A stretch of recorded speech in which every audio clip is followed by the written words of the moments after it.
फक्त मनसेच नाही तर ठाकरे सेना सुद्धा आता हिंदी सक्ती विरोधात मैदानात उतरताना दिसतेय।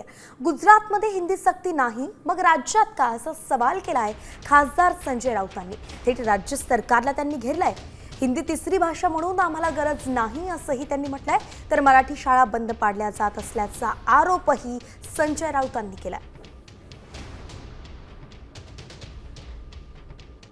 हिंदीची सक्ती गुजरातला नाहीये, किंबहुना अनेक भाषणांतून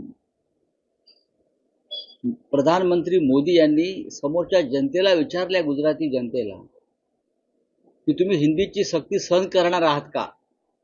हे मोदींचे वक्तव्य आहे जाहीर सभातून। मग हिंदीची सक्ती देवेंद्र फडणवीस महाराष्ट्रावर का लादतायत?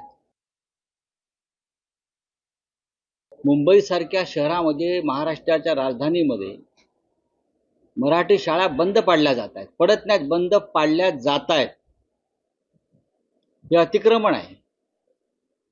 त्याच्यामध्ये आता हिंदीची सक्ती अनिवार्य, तिसरी भाषा, ही तिसरी, चौथी, पाचवी भाषा आम्हाला गरज नाही।